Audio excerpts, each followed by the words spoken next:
আচ্ছা, আহ, আজকে হচ্ছে আমরা একটা টি-শার্টের জন্য যে ফেব্রিক কনজাম্পশন করতে হয় সেটা কিভাবে করতে হয় জানবো। তো এখানে একটা বেসিক টি-শার্ট দেওয়া আছে। তো এই টি-শার্টের কনজাম্পশন আমরা বের করব। তো এখানে কিছু জিনিস আমরা একটু জেনে নিই আমাদের সুবিধার জন্য। যেমন হচ্ছে বডি পার্ট থাকে একটা টি-শার্টে, ফ্রন্ট পার্ট থাকে, ব্যাক পার্ট থাকে। তো এখানে একটা বিষয়, টি-শার্ট যেহেতু বেসিক টি-শার্ট, সাধারণত ফ্রন্ট পার্ট এবং ব্যাক পার্টের যে কনজাম্পশন সেটা হচ্ছে সেম ধরা হয়, যে ফ্রন্ট পার্টের জন্য যতটুকু ফেব্রিক লাগবে, ব্যাক পার্টের জন্য ততটুকু ফেব্রিক লাগবে। তারপর স্লিপ থাকে দুইটা, আর্ম হোল থাকে। আর এখানে সাধারণত এই সিঙ্গেল জার্সি ফেব্রিক দিয়ে এটা হচ্ছে করা হয়। আর এটা হচ্ছে ধরে নিচ্ছি basic men's short sleeve T shirt. তাহলে আমরা এই টি শার্টের কনজাম্পশনটা করব। তাহলে এখানে একটা ডাটা দেওয়া আছে, ডাটা টেবল। আর এখানে একটা বিষয় বলা আছে একটা বায়ারের জন্য, যেমন H&M buyer have given an order of 40,000 pieces of 100% cotton single jersey fabric t-shirt on a particular style which contains 160 GSM. Now find out accurate fabric consumption with given measurement chart. আচ্ছা, এখানে একটা measurement chart দেওয়া আছে সেন্টিমিটারে। এই measurement chart থেকে আমার H&M বাইরে যে 40,000 পিস গার্মেন্টের অর্ডার দেওয়া আছে 160 জিএসএম ফেব্রিকের, সেটার ফেব্রিকের কনজাম্পশন বের করতে হবে।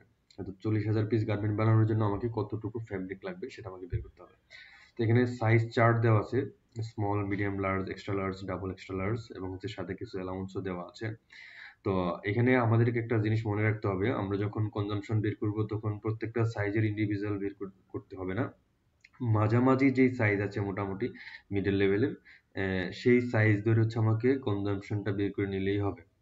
তো এখানে মাঝামাঝি সাইজ আছে হচ্ছে এল সাইজ, আমরা এল সাইজের জন্য আমরা কনজাম্পশন বের করব। তো এখানে মেজারমেন্ট গুলো দেওয়া আছে, বডি লেন্থ স্পেস বা হাই পজিশন শোল্ডার থেকে এল এর জন্য হচ্ছে 74, সাথে হচ্ছে অ্যালাউন্স দেওয়া আছে 6, স্লিভ লেন্থ দেওয়া আছে হচ্ছে 24, তারপর হলো হাফ চেস্টের উইডথ দেওয়া আছে হচ্ছে 53, আর্ম হোলের দেওয়া আছে হলো 20 সেন্টিমিটার, এবং প্রত্যেকটার সাথে হচ্ছে অ্যালাউন্স এখানে দেওয়া আছে।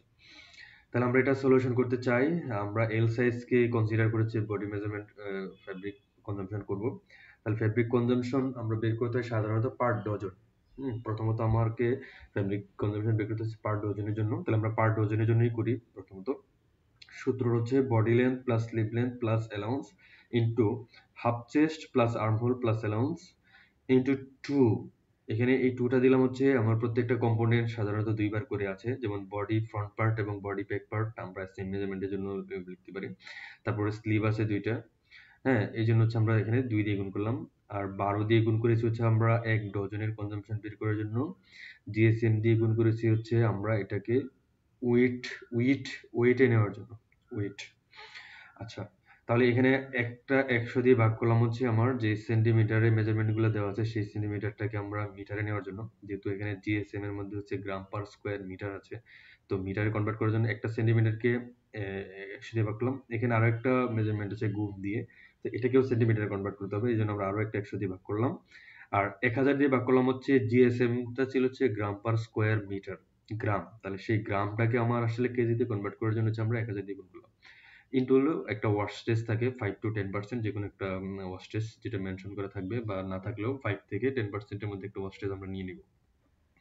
তাহলে আমরা এখানে জাস্ট ডাটাগুলো বসালাম, যেমন হচ্ছে বডি লেন্থ ছিল হচ্ছে এল সাইজের জন্য 74 ছিল, তারপর হলো স্লিভ লেন্থ ছিল 24, আর দুইটাতেই আমার 6 সেন্টিমিটার করে হচ্ছে অ্যালাউন্স ছিল। তাহলে 6 আর 6 হচ্ছে 12। কিন্তু এখানেও হাফ চেস্টের লেন্থ ছিল হচ্ছে আমার 53, প্লাস হচ্ছে আমার আর্ম হোলের লেন্থ ছিল হচ্ছে 20, আর অ্যালাউন্স ছিল হচ্ছে একটা হলো 6 ছিল আর একটা ছিল হচ্ছে 3, এই জন্য আমরা এখানে 9 লিখে দিলাম। নিচের ডাটাগুলো তো থাকবে। তো ক্যালকুলেশন করে মোটামুটি এরকমটা পাচ্ছি, এটাকে 5% ওয়াস্টেজ আমরা কনসিডার করে নিলাম।